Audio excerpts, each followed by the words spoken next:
아까 보니까 시카고 풍물 놀이가 아주 대회 처음 시작할 때 나와서 저희들을 아주 이렇게 힘을 돋궈 주었습니다. 원래 좌파들이 쓰던 수법이에요, 이게. 저기 아시다시피 좌파들은 어떤 집회를 할 때 정치 집회라고 안 하고 문화 집회라고 그러고 풍물놀이라든가 이러한 그 문화 행사를 앞세웁니다.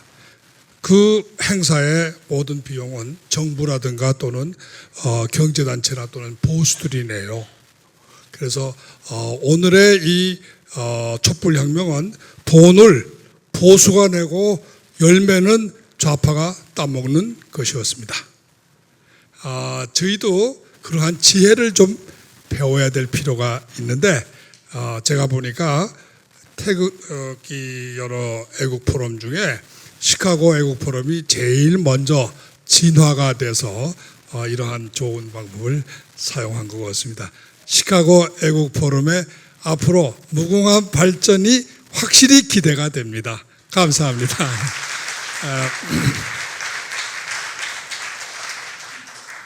제가 사실 오늘 시카고에 처음 온 게 아니고 제가 2017년 약 2년 전부터 1년에 한 2번씩 여기 와서 강연을 했기 때문에 많은 분들이 아마 저는 익숙하리라고 봅니다. 제가 가만히 들어보니까 시카고 애국 포럼이 미주 전체에서 가장 잘 조직되어 있는 아주 모범적인 애국 단체라고 합니다. 제가 그 말을 들을 때 참 마음속으로 아주 기뻤습니다.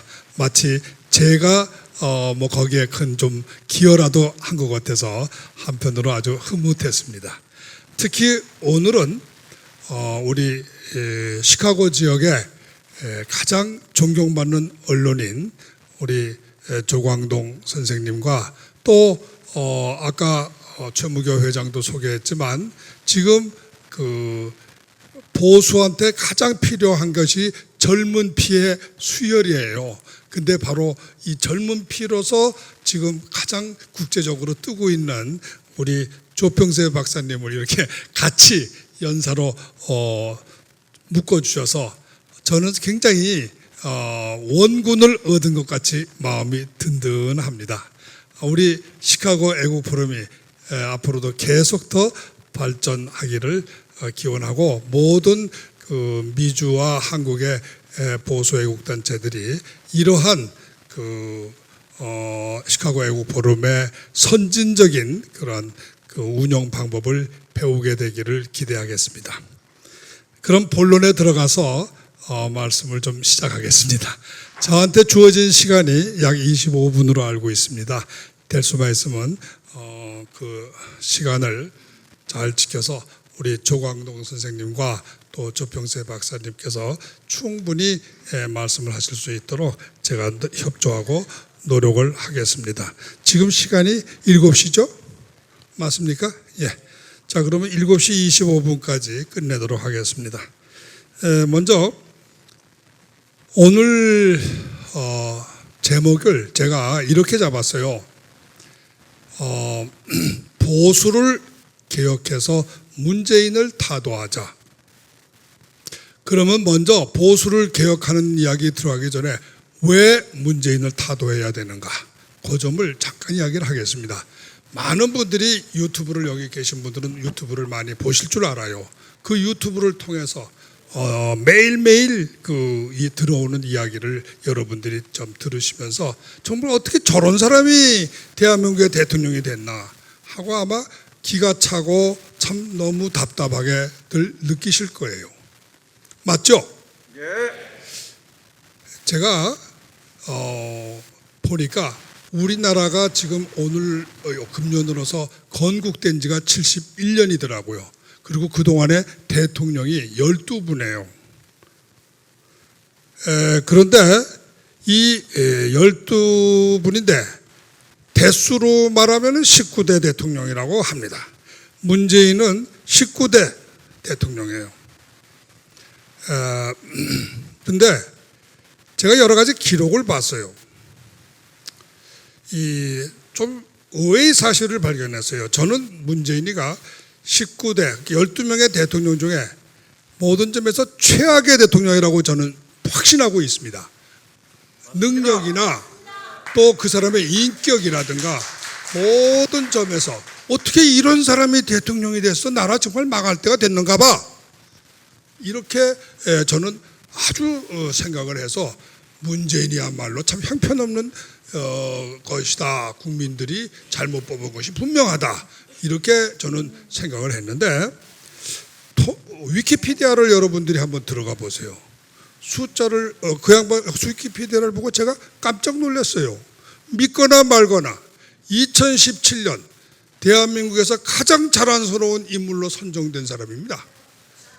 2018년에도 역시 대한민국에서 가장 존경받고 사랑하는 사람이에요. 그렇게 선정이 돼 있어요. 어떻게 된 건지 모르겠는데 잠깐 그 사람의 숫자를 저는 숫자를 좀 좋아하는 사람이에요. 숫자를 보니까 한 가지 놀라운 사실을 발견했습니다. 문재인이요 12명 또는 19번, 19번의 대통령 선출 과정에서 상당히 많은 득표를 한 사람이에요. 2012년 말이죠. 이 대통령 선거에서 1469만 표. 2017년 이 보궐선거지만 이 선거에서 1340만 표를 얻었어요. 재미난 거는 2012년 선거 때 2017년보다 더 많은 득표를 했는데 2012년 때는 떨어지고 2017년 때 당선이 됐습니다. 왜 그럴까요? 2012년에 대한민국 역사상 가장 많이 득표를 한 대통령이 나왔기 때문이에요. 바로 그분이 박근혜 대통령입니다. 박근혜 대통령이 그 당시에 얻은 표가 1577만 표예요. 여러분, 이 표를 한번 잘 생각해 보세요.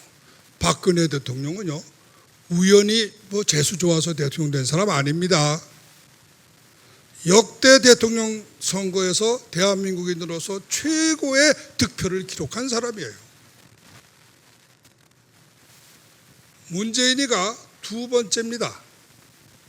2012년도에 1460만 표, 2017년에 1355만 표. 2등, 3등을 전부 문재인이에요. 문재인은 박근혜만 없었으면 2012년에 대통령이 됐을 사람이에요. 그렇지 않아요? 숫자로 보면 그래요. 문재인에게는 박근혜를 만난 것이 정말로 통탄할 일이겠죠. 내가 여자에게 지다니. 나도 명색이 변호사인데 고시를 합격한 사람인데 아마 자존심이 대단히 상했을 거라고 봅니다. 문재인은 대통령 정식 선거에서는 졌습니다. 결코 이기질 못해요. 그런데 이 사람이 대통령이 된 것은 보궐선거에서 된 거예요. 보궐선거란 게 뭡니까? 전임 대통령이 갑자기 사망하거나 어떤 사고를 당해서 대통령을 못하게 됐을 때 그 자녀 임기를 채우기 위해서 임시로 뽑는 대통령 선거가 보궐선거입니다. 문재인 대통령은 지금 현직 대통령이신데 이 양반은 정식 선거에서는 대통령이 되질 못하고 바로 이 보궐선거에 의해서 된 건데 문제는 그 보궐선거를 치르게 된 원인이 뭐냐 이거예요. 현직 대통령이 어떤 교통사고를 당했다서 정신병이 정신을 기능을 상실했다거나 또는 불치의 병에 걸려서 들어누웠다거나 또는 많은 경우에 흔히 일어나는 경우는 암살을 당한다거나 또는 임기 중에 사망하는 그러한 경우에요. 그러한 자연적인 사고에 의해서 된 것이라면 보궐선거 할 수 없죠. 그러나 여기에 문제점은 이거는 문재인이가 일으킨 소위 촛불혁명이라는 정치 정변에 의해서 대통령직을 상실했다는 것이 문제가 있습니다. 쉽게 말하면 문재인은 정식 선거에서는 대통령이 당선될 수 없으니까 꼼수를 부려서 대통령 자리를 뺏은 거예요. 찬탈한 거예요. 여기에 문재인은 대통령으로서 처음부터 원죄를 가지고 있는 겁니다. 이것이 문재인 정권의 가장 큰 문제점이에요. 문재인이 반드시 탄핵되고 앞으로 하야해야 되고 또 반드시 타도돼야 될 제일 큰 원인은 그 사람이 대통령이 될 때 바로 선거에서는 못 이긴 라이벌 박근혜 대통령을 탄핵이라는 불법적인 자기 표현에 의하면 촛불혁명이라는 역시 불법이죠. 이름은 혁명이라도 불법은 불법입니다. 불법에 의해서 대통령 자리를 뺏었다는 거, 그 자리를 차지했다는 거, 그 원인을 자기가 만들었다는 거, 그것이 제일 큰 문제입니다. 여기서 대한민국의 비극과 위기가 시작된 거예요. 저는 이렇게 문재인 대통령이 반드시 타도돼야 될 제일 큰 이유는 바로 그 원인은 본인이 만드는 겁니다. 본인이. 그렇기 때문에 앞으로 문재인이가 타도되더라도 문재인은 누구한테 가서도 하소연할 수가 없습니다. 그것이 다른 대통령과 다른 점이에요. 무슨 말인지 아시겠죠? 남의 거를 강도짓을해서 뺏은 사람이니까 다른 사람이 나와서 그 사람을 대통령 자리를 뺏어도 자기가 억울하다고 말할 수 없는 거예요. 여기서 문재인 대통령이 과연 자기의 대통령 자리를 유지해야 될 자격이 있느냐, 이 문제가 제기되는 겁니다. 그 원인 때문에, 대통령이 된 원인 때문에. 두 번째는 사실은 역대 그 대통령 선거에서 말이죠, 임기가 처음부터 정해지지 않고 대통령 선거가 치러진 대통령은 이 사람이 처음이에요. 왜 그러냐면 보궐선거가 우리나라에서 처음 있었거든요. 그 전의 경우에는요, 보궐선거가 아니에요. 박정희 대통령의 경우에는 자기가 군사혁명을 일으킨 겁니다. 군사혁명을 일으킨 거예요. 군사혁명은 내가 대통령이 되기 위해서 일으키는 게 아닙니다. 혁명공약에서도 말했지만 박정희 장군이 대통령 되기 위해서 혁명 일으킨 거 아니에요. 그 사람 정치인 아니었습니다. 그 사람 그냥 군인이었습니다. 그 사람 군인이었어요. 그 사람 자기가 대통령 되겠다고 생각해 본 적이 없는 사람이에요. 정치 게임을 한 것이 아니라 나라를 살리기 위해서 한 겁니다. 구국을 위해서 혁명하는 거하고 내가 대통령 선거에서 졌는데 선거로는 못 이길 것 같으니까 꼼수를 부려서 대통령 자리를 내가 뺏겠다는 이 찬탈하고는 근본적으로 다른 겁니다. 그렇기 때문에 말은 혁명, 한쪽은 군사혁명, 한쪽은 시민혁명이라고 하지만 그 혁명의 근본적 성격이 틀린 거예요. 혁명이라고 치더라도 나라를 위한 구국혁명이냐 자기가 대통령이 되기 위한 찬탈이냐의 근본적 차이가 있습니다. 그리고 임기가요, 또 그 전에 박정희 대통령 다음에 전두환 장군의 경우에도 전두환 장군이 처음부터 일으킬 때 12.12 소위 그 혁명을 일으켰는데 12.12 군사 정변을 일으켰는데 그때도 과연 그 헌법을 고쳤습니다. 그 헌법에 의해서 대통령이 된 거지, 대통령 선거를 해서 된 거지, 이 보궐선거를 한 게 아니에요. 보궐선거를 한 게 아니에요. 그러니까 이 보궐선거가 처음 있었기 때문에 임기가 정해졌어야 되는데, 우리나라 헌법과 우리나라 선거법에, 공직자 선거법에 대통령 보궐선거에 대한 임기 규정이 빠져 있습니다. 원래는 대통령 선거법이라는 법이 따로 있었어요. 그래서 그 법에는 명시가 되어 있었습니다. 뭐라고 명시되어 있었냐? 원칙대로 전임자의 자녀 임기를 채우는 것이다, 이렇게 되어 있었어요. 그런데 대통령 선거법과 국회의원 선거법을 다 통폐합을 해서 공직자 선거법을 만들었어요. 그때 공직자 선거법을 만들 때 그 대통령 선거 규정이 빠져버린 거예요. 그래서 대통령 선거의 보궐선거자의 임기 규정은 대한민국의 입법상의 미스로 규정이 안 된 겁니다. 그러면 선거관리위원회가 선거하기 전에 거기에 대한 유권 해석을 내리고 이번 선거는 임기가 몇 년이다, 이렇게 공표를 하고 선거를 했어야 되는 거예요. 그런데 선거관리위원들까지도 그러한 선거 임기 규정을 마련하지 않았기 때문에 문재인은 결국 임기 규정 없이 대통령의 선거에서 당선이 된 거예요. 저는 이 점을 지적을 했습니다. 그러면 어떻게 할 거냐? 당연하지. 그럴 때는 대통령 임기를 함부로 그렇게 다른 사람들도 5년이니까 나도 5년 하겠다, 그런 식으로 이렇게 엿장사 마음대로 그렇게 하는 거 아닙니다. 대통령 임기라고 하는 걸 어떻게 그렇게 자기 편리한 대로 해석을 하고 정해요?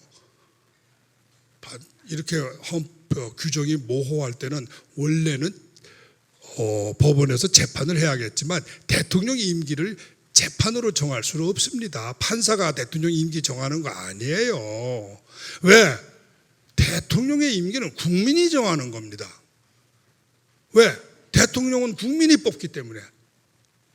헌법상 대통령은 국민이 직선제로 뽑기 때문에 우리나라 헌법상 임기도 역시 국민이 정해야 돼요. 그래서 국민이 임기를 정할 수 있는 방법이 뭡니까? 국민 투표를 해야 되는 거예요. 그래서 제가 2017년 초에 문재인의 임기, 법리상으로는 박근혜 대통령의 임기가 종료되는 2017년 2월 24일로 종료가 되니까 2월 24일로 끝이다. 그런데 이것이 불만이면은 국민투표를 하자. 국민투표에 붙여서 정하자. 근데 안 했어요. 그래서 이러한 그 임기 자체가 불법적으로 미정전 상태에서 불법적으로 취임을 했다. 세 번째 이유가 있어요. 제가 이런 이야기를 하면 저 사람 법밖에 모르네, 이런, 먼저 법부터 짚어보는 겁니다. 다른 이유를 제가 몰라서 법을 이야기하는 게 아니고 가장 간단 명료하고 정확한 것이 숫자처럼 정확한 게 법이기 때문에 그래요. 세 번째로 이 양반이 물러나야 되는 이유 중에 하나는 취임식을 안 했어요. 취임식을 한 적이 없습니다. 여러분, 대통령이 취임식 하는 게 뭐 그렇게 중요한 거야? 중요한 거죠. 여러분, 결혼식을 했는데 결혼을 한 사람이 결혼식을 안 했어요. 그 결혼 문제가 되는 거죠. 왜? 식이라는 게 왜 필요합니까? 세리머니가 왜 필요해요? 여러분, 사람이 죽었을 때도 장례식을 해야 되는 거죠. 특별한 이유가 없으면. 이 개인의 일일 때는요, 자기가 가족 쌓일 때는 가족들끼리 협의하면 돼요. 야, 우리 결혼은 우리 가족들끼리 일이니까 결혼식 없애자. 가족들끼리 협의하면 돼요. 또 개인 사이일 때는 개인이 내가 나 이번에 뭐 어디 여행 가는데 나 여행 간다 이렇게 공표식하고 여행 갈 필요 없잖아요. 그러나 모든 국민과 국제적 관계가 다 걸려있는 이러한 한 나라의 문제, 특히 대통령의 취임의 문제일 때는 취임식이 반드시 있어야 되는 겁니다. 예, 취임식이 없이 대통령이 되면 그거는 대통령이 야바우짓한 거예요. 나는 이 사람이 왜 대통령 취임식을 안 했는지 정말 알 수가 없어요. 대통령 취임식을 안 했기 때문에요, 다른 나라에서 대통령으로 대접할 수가 없는 겁니다. 여러분 아세요? 문재인이가 그 다음부터 외국을 다니면서 나 대통령입니다 라고 그래야 되는데 뭐 명함만 가지고 되는 겁니까? 대통령이라는 증거가 어디 있어요? 대통령이라 신문에 난 거? 신문에 난 게 증거입니까? 잘 생각해 보세요. 대통령으로 대우할 수가 없는 거예요. 왜? 초청을 한 적이 없잖아. 나 대통령으로 취임했다고 불러서 제가 대통령 취임했는데 승인하는 뜻에서 한번 와주시겠습니까? 부른 적이 없잖아요. 간 적이 없잖아요. 자기 혼자 대통령이래. 자기 혼자. 증명서가 있어야지. 증명서가. 문재인이가 취임한 후에 전 세계를 다니면서 찬밥을 먹은 가장 큰 이유는 취임식을 안 했기 때문이에요. 이거를 모르고 있어요. 이거를 모르고 있는 거예요. 법의 중요성을 모르고 있는 겁니다. 법이라는 것이 얼마나 중요한가 하는 것을 모르고 있는 거예요. 취임식을 안 했기 때문에 그 사람을 대통령으로 인정할 수가, 공식적으로 인정하기가 상당히 어려운 거예요. 본인은 자랑스럽게 나 혁명으로 대통령 됐습니다 하고 다녀요. 여러분, 나는 범죄인입니다 라고 신고하는 것과 똑같은 거예요. 왜요? 민주주의 국가에서 대통령이 혁명으로 됩니까? 선거에 의해서 되는 거 아닙니까? 엄연히 대한민국 헌법에 대통령은 선거에 의해서 대통령이 된다고 써 있어요. 그런 사람이 다니면서 저 혁명으로 대통령 됐습니다. 그러면 내가 너 혁명하라 그랬니? 너 네 맘대로 혁명해? 그러면 다른 사람도 또 혁명하겠네? 그럼 너 언제 쫓겨날지 모르잖아? 그러니 그 사람한테 뭐를 대접을 해줄 수가 있어요? 문재인은 스스로 독재자를 선택했습니다. 문재인은 스스로 자기가 임기를 보호받을 자격을 스스로 포기했습니다. 그것이 문재인 정권의 최대 약점이고 아킬레스건이에요. 아마 여러분들이 이런 이야기는 잘 못 들으셨을 거예요. 다음에 법률 이야기 이제 그만하고 다음에 문재인이 왜 타도돼야 되는가 하는 이야기를 하겠습니다. 문재인이 대통령이 되고 나서 다니면서 이 대통령으로서 해야 될 여러 가지 임무가 있지 않습니까? 그런데 우리 헌법에 딱 써 있어요. 나라를 지키는 의무예요. 제일 기본 의무가. 여러분, 대한민국 헌법을 보면요, 대통령의 임무의 제일 첫 번이 국군 통수권이라는 권한이고 국방 의무입니다. 나라를 지키는 의무가 있어요. 국군 통수권을 가지고 있기 때문에 나라를 그 사람이 지켜야 될 책임을 진 거예요. 그건 권리가 아닙니다. 권한이 아니에요. 의무입니다. 의무. 국방 의무예요.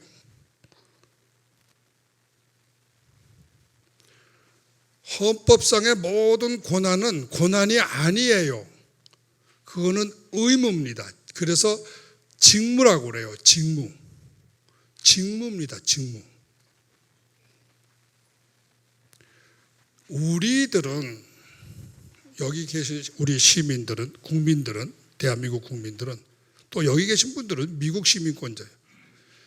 만일에 북한이 이번에 다시 쳐들어온다고 합시다. 6.25처럼. 여기 계신 분들이 나가서 전쟁에 참여해야 될, 전투해야 될 의무 없습니다. 대한민국 국민이 아니면 당연히 없는 거죠. 또 대한민국 국민이라 하더라도 병역 의무가 끝났기 때문에 사실은 없어요. 저도 병역 의무 다 필요했기 때문에 예비군이고, 저는 예비군도 아니고 민방위도 아니고 저는 아마 그런 것이 다 해방됐을 겁니다. 저는 모든 의무가 없어요. 싸워야 될 제일 큰 책임은 대통령한테 있습니다. 왜? 국군 통수권이라는 권한을 가지는 것이 동시에 국군을 지휘해서 전투를 해서 이겨야 될 의무이기 때문이에요. 그런데 이 사람은 이 국방의 의무를 전혀 지키지 않았어요. 자기 임기 중에 오히려 국방과 안보를 전부 허물어 버리고 있습니다. 탄핵 사유로 말하면 이거는 정말 아주 제1차적인 탄핵 사유예요. 헌법 위반입니다. 직무 위반. 그 밖에 대통령이 적어도 이 국민들의, 이 국가의 경제에 대해서도 잘 발전시킬 그거야 의무라고 말할 수는 없겠죠. 그러나 적어도 나라 살림살이를 축내서는 안 되는 겁니다. 잘 지켜야 될 의무가 있어요. 돈을 낭비하지 말라고 헛돈을 쓰지 말아야 돼요. 그런데 이 양반은 모든 하는 일이 어떻게 하면 원전을 폐쇄한다, 북한에다 돈을 갖다 준다, 어쩐다, 전부가 다 나라의 경제에 해로운 일만 하고 있어요. 전 이것도 탄핵 사유 역시 해당된다고 봅니다. 여러분들 중에 말이죠, 혹시 박근혜 대통령 탄핵 사유 판결문 읽어보신 분이 있는지 모르겠습니다만은, 그 판결문에 보면은요, 박근혜 대통령의 탄핵 사유가 헌법상의 의무 위반이라고 해놓고 헌법 조항이 없어요. 헌법 몇 조가 없어요. 없습니다. 그냥 최순실이 위해서 최순실이 돈 벌게 해주려고 재벌들한테 청탁했다. 또 무슨 경제 공동체 만들어서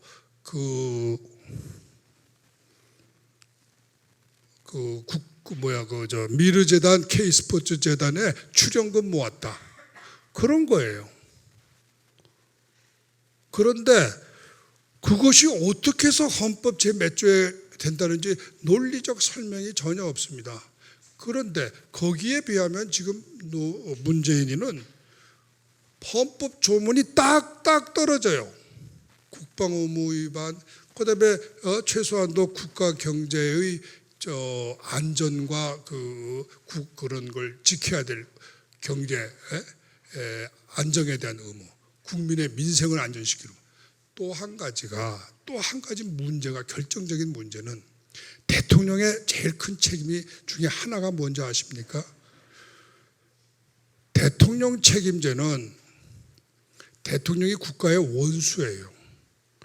그러니까 외교상의 책임을 대통령이 지고 있습니다.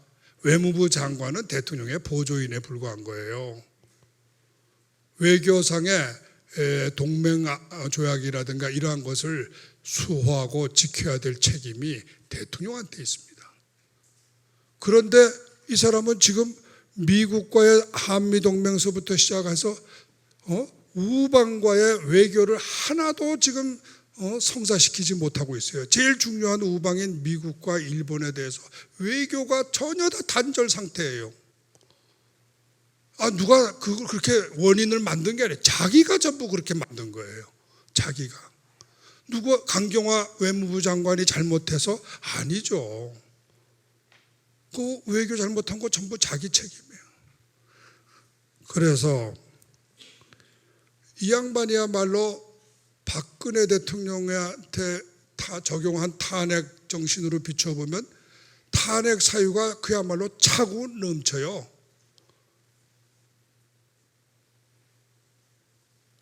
옛날에 이 양반들이 박근혜 대통령 탄핵을 할 때 유일하게 탄핵 사유로서 숫자가 나온 거는 인기가 5%로 떨어졌다는 거, 그거밖에 없었어요. 인기는 5%가 넘는가 본데 인기 5%만 넘으면 탄핵 사유가 탄핵에서 면제되는 거 아니지 않습니까? 그러니까 지금 문재인을 탄핵하고 하야시켜야 되고 타도해야 될 사유는 차고 넘쳐요.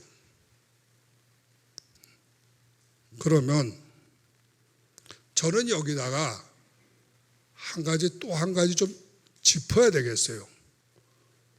대통령의 법에는 헌법이나 이런 데는 없지만 정치적 책임이 있어요. 대통령이라는 사람의. 그거는 뭐냐 하면 여와 야가 소위 우리 이제 민주주의라고 하는 건 소위 정당, 양당제 또는 대립정당제, 소위 여와 야가 서로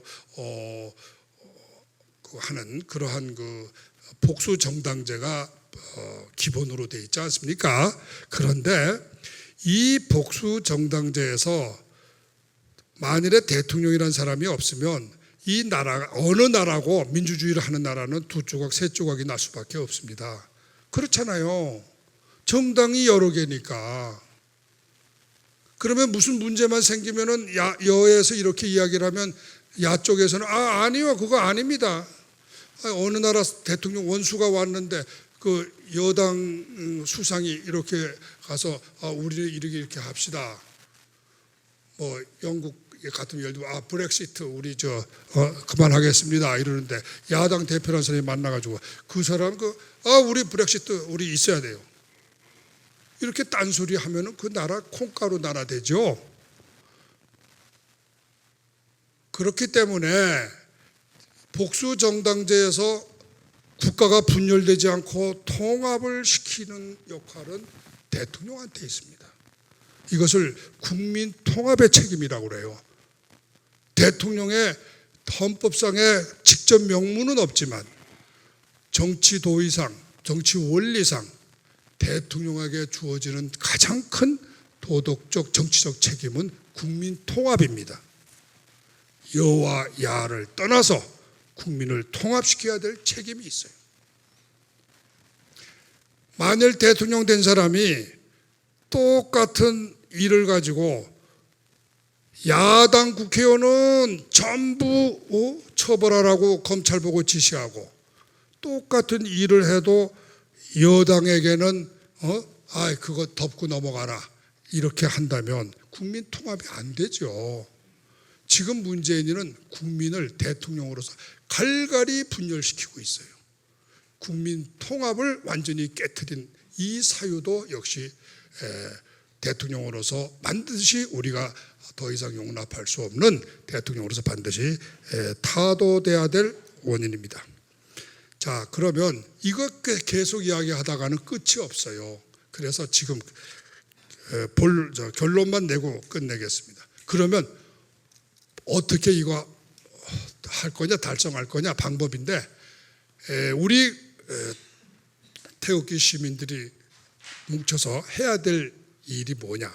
저는 첫 번째가 우선 제일 먼저는 내년 국회의원 선거에서 문재인 타도를 외치는 사람을 국회의원으로 뽑아야 됩니다.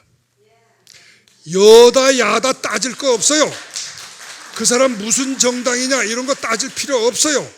그 사람이 얼마나 뭐 옛날에 전직이 장관 했냐, 총리 했냐 이런 거 물을 필요 없어요. 문재인 타도 내가 하겠다. 그 사람 뽑아줘야 돼요.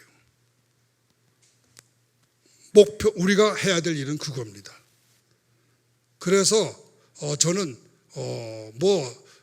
과거 지사하고 뭐고 다 떠나서 반드시 공약을 해야 돼요. 내가 대통령, 내가 국회의원 되면은 나 문재인 타도하는데, 탄핵하는데 앞장서겠다.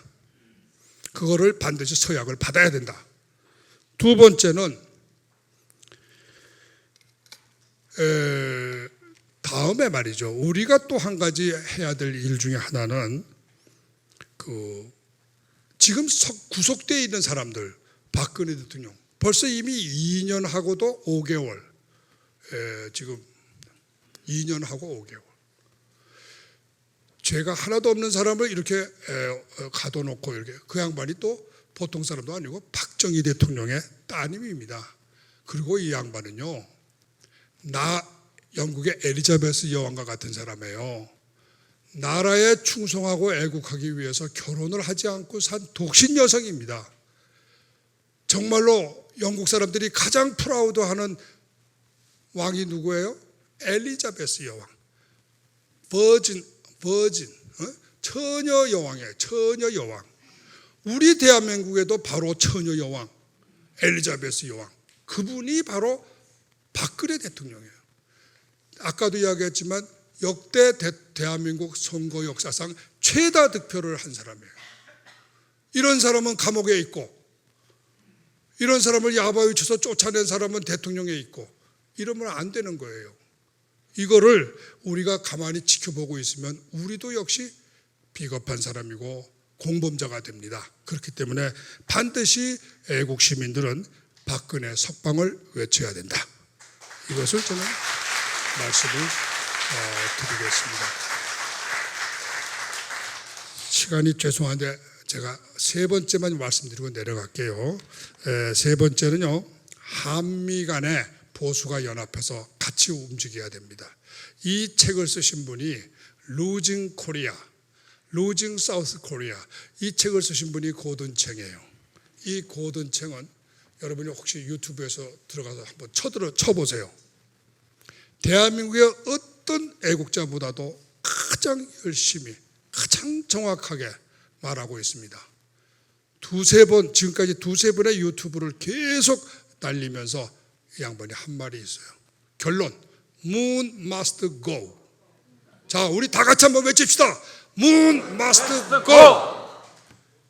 미국과 일본의 보수 애국자들을 우리가 다 같이 합쳐서 같이 이 Moon must go를 반드시 달성하도록 합시다. 감사합니다.